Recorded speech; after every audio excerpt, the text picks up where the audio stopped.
Price lord ಕರ್ತನಮಗೆ ಸ್ತೋತ್ರವಾಗಲಿ.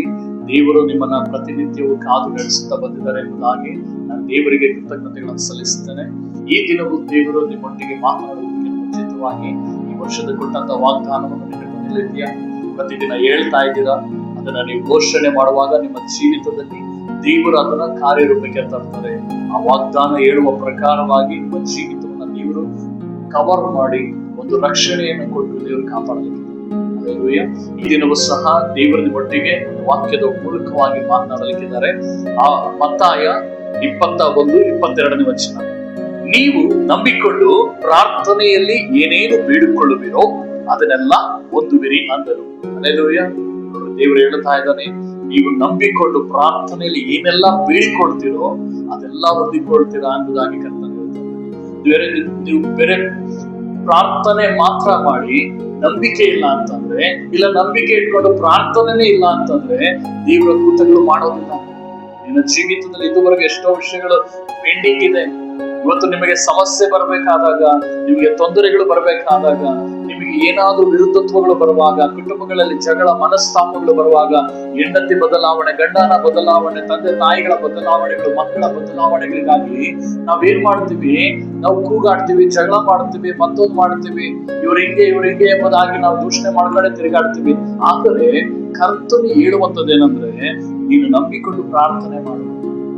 ನಿನ್ನ ಕೆಲಸದ ಜಾಗದಲ್ಲಿ ಬರುವಂತ ತೊಂದರೆಗಳು, ನೀನು ಹೋಗುವಾಗ ಬರುವಂತ ತೊಂದರೆಗಳು, ಇವೆಲ್ಲದ್ರಿಂದ ದೇವರು ನಿನ್ನನ್ನ ತಪ್ಪಿಸಿ ಕಾಪಾಡಲಿಕ್ಕೆ ಕರ್ತನೊಂದು ವಾಕ್ಯವನ್ನು ಹೇಳ್ತಾ ಇದ್ದಾನೆ.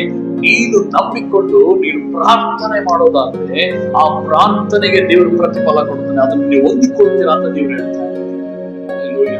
ಎಷ್ಟೋ ದಿವಸ ನಂಬಿಕೆ ಇಲ್ಲದ ಪ್ರಾರ್ಥನೆ, ಹೃದಯದಲ್ಲಿ ಗಾಯ ಇಟ್ಟುಕೊಂಡು ಪ್ರಾರ್ಥನೆ ಮಾಡುವಂಥದ್ದು, ಇನ್ನೊಬ್ಬರನ್ನ ಕ್ಷಮಿಸದೆ ಪ್ರಾರ್ಥನೆ ಮಾಡುವಂಥದ್ದು, ಕಪಟತನದಿಂದ ಪ್ರಾರ್ಥನೆ ಮಾಡುವಂಥದ್ದು, ಇದೆಲ್ಲವನ್ನು ದೇವರು ಕೇಳ್ತಾರ. ಪ್ರಿಯ ಸಹೋದರ ಸಹೋದರಿ, ಎಷ್ಟು ಸಾರಿ ಆ ರೀತಿಯಾಗಿ ನಡ್ಕೊಂಡಿದ್ದೀರ?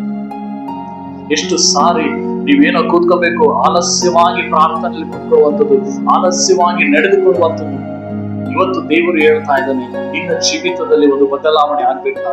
ನಿನ್ನ ಪ್ರಾರ್ಥನೆಗೆ ದೇವರು ಉತ್ತರ ಕೊಡಬೇಕಾ? ಈ 2 ಕಾರ್ಯಗಳು ನಿನ್ನ ಒಳಗಡೆ ಇರಬೇಕು. ನಂಬಿಕೊಂಡು ಪ್ರಾರ್ಥನೆಯನ್ನು ನೀವು ಮಾಡುವಾಗ ನೀನೆಲ್ಲವನ್ನ ನೀನು ಹೊಂದಿಕೊಳ್ತೀಯ. ಅದೇನೇ ಆಗಿರ್ಬೋದು. ನೀನು ಕೆಟ್ಟದ್ದು ಬೇಕು ಎಂಬುದಾಗಿ ಅದು ಪ್ರಾರ್ಥನೆ ಮಾಡೋದಾದ್ರೆ ದೇವ್ರು ಕೊಡೋದಿಲ್ಲ. ಯಾಕಂದ್ರೆ ದೇವರು ಕೆಟ್ಟದಕ್ಕೆ ದೇವರಲ್ಲ, ಒಳ್ಳೇದಕ್ಕೆ ಮಾತ್ರ ದೇವರು. ಇವತ್ತು ನೀವು ಒಳ್ಳೆಯ ಕಾರ್ಯಗಳನ್ನ ನೀವು ನಂಬಿಕೊಂಡು ಪ್ರಾರ್ಥನೆ ಮಾಡುವಾಗ ದೇವರು ಅದನ್ನು ನಿಮಗೆ ಕೊಡ್ತಾನೆ. ಒಂದಿನ ಪ್ರಾರ್ಥನೆ ಮಾಡಿ 2ನೇ ದಿನಕ್ಕೆ ಸುತ್ತ ಆಗುವಂಥದ್ದು ಪ್ರಾರ್ಥನೆಗಳು, ಅದು ನಂಬಿಕೆ ಪ್ರಾರ್ಥನೆ ಅಲ್ಲ. ನಂಬಿಕೆ ಅನ್ನುವಂಥದ್ದು ಏನ್ ಗೊತ್ತಾ? ನಿಮಗೆ ಸಿಗುವವರೆಗೂ ನೀವು ಮಾಡುವಂಥದ್ದೇ ನಂಬಿಕೆಯ ಪ್ರಾರ್ಥನೆ. ನಂಬಿಕೆ ಇಲ್ದಲೇ ಇರುವಂಥದ್ದು ನೀವು ಮಾಡೋದಾದ್ರೆ 1 ದಿನ 2 ದಿನ 1 ವಾರ ಮಾಡ್ತೀರಾ, ಅದಾದ್ಮೇಲೆ ನಿಮಗೆ ಮಾಡೋದಿಲ್ಲ ಪ್ರಾರ್ಥನೆಗಳು. ಆದ್ರೆ ನಿಜವಾಗಿಯೂ ನೀವು ನಂಬಿಕೊಂಡು ಪ್ರಾರ್ಥನೆ ಮಾಡುವಂಥದ್ದು ಯಾವ ರೀತಿ ಬಲವಾಗಿರ್ತದೆ ಅಂದ್ರೆ, ನೀವು ಯಾವ ವಿಷಯಕ್ಕಾಗಿ ನಂಬಿಕೊಂಡು ಮೊದಲ ಬಾರಿಗೆ ಪ್ರಾರ್ಥನೆ ಮಾಡ್ತೀರೋ ಅದು ನೀವು ಹೊಂದಿಕೊಳ್ಳುವವರೆಗೂ ಅದೇ ವೈರಾಗ್ಯದಿಂದ ನೀವು ಪ್ರಾರ್ಥನೆ ಮಾಡುವಾಗ ದೇವರು ಅದನ್ನು ನಿನಗೆ ಕೊಡಲಿಕ್ಕಿದ್ದಾನೆ. ಇಂದು ನೀವು ಒಪ್ಪಿಸಿಕೊಂಡು ಪ್ರಾರ್ಥನೆ ಮಾಡ್ತೀರಾ? ಹೃದಯದ ಮೇಲೆ ಕೈ ಇಟ್ಟು, ಅಪ್ಪ ಇನ್ನು ಮುಂದೆ ನಾನು ನಂಬಿಕೊಂಡು ಪ್ರಾರ್ಥನೆ ಮಾಡ್ತೀನಿ, ನಾನು ಹೊಂದಿಕೊಳ್ಳುವವರೆಗೂ ಇನ್ನು ಮುಂದೆ ಪ್ರಾರ್ಥನೆ ಮಾಡ್ತೀನಿ, ಆಸಕ್ತಿಯಿಂದ ಪ್ರಾರ್ಥನೆ ಮಾಡ್ತೀನಿ ಎಂಬುದಾಗಿ ಕೈಗಳಿಟ್ಟು ಪ್ರಾರ್ಥನೆ ಮಾಡೋಣ. ಪರಲೋಕದಲ್ಲಿರುವ ತಂದೆಯೇ, ಯಾರೆಲ್ಲ ತಮ್ಮ ತಮ್ಮ ಹೃದಯಗಳ ಮೇಲೆ ಕೈಗಳನ್ನಿಟ್ಟು ಪ್ರಾರ್ಥನೆಗಳನ್ನ ಮಾಡ್ತಾ ಇದ್ದಾರೋ ಅವರೆಲ್ಲರ ಜೀವಿತದಲ್ಲಿ ದೇವರೇ ಪ್ರಾರ್ಥನೆ ಅಭಿಷೇಕವನ್ನ, ನಂಬಿಕೆಯನ್ನು ಹುಟ್ಟಿಸು ಸ್ವಾಮಿ. ದೇವರೇ, ನೀ ಕೃಪೆ ಮಾಡು ರಾಜನೇ. ಅವರು ಪ್ರಾರ್ಥನೆ ಮಾಡುವಾಗ ನಂಬಿಕೊಂಡು ದೇವರೇ ಅದು ಹೊಂದಿಕೊಳ್ಳುವಂತೆ ಅವರಿಗೆ ನೀನ್ ತಿಳಿಯಪಡಿಸು ಸ್ವಾಮಿ. ದೇವರೇ, ನೀನು ಅವರ ಕೈಯನ್ನ ಬಿಟ್ಟಿಲ್ಲ, ಅವರ ಸಂಗಡ ನೀನು ಇದ್ದೀಯ ಎಂಬುದಾಗಿ ಈ ವಾಕ್ಯದ ಮೂಲಕವಾಗಿ ಅವರಿಗೆ ಪ್ರಕಟಪಡಿಸು. ಅವರಿನ್ನು ಮುಂದೆ ನಂಬಿಕೊಂಡು ಪ್ರಾರ್ಥನೆ ಮಾಡುವಾಗ ರಾಜ, ಆ ಪ್ರಾರ್ಥನೆಯಲ್ಲಿ ಎಲ್ಲವನ್ನು ಹೊಂದಿಕೊಳ್ಳಲಿ ರಾಜ. ದೇವರೇ, ನೀನು ಕೃಪೆ ಮಾಡು. ಪ್ರತಿಯೊಬ್ಬೊಬ್ಬರನ್ನು ರಾಜ ಹೆಸರಿಸಲಾಗಿ ನೀನು ಆಶೀರ್ವದಿಸು ಸ್ವಾಮಿ. ಅವರ ಕೊರತೆಗಳೆಲ್ಲ ತೀರಲ್ಪಡಲಿ ರಾಜ. ಅವರ ಕೈ ಹಿಡಿದು ಈ ದಿನವನ್ನು ನಡೆಸು. ಯೇಸುವಿನ ನಾಮದಲ್ಲಿ ಆಮೆನ್.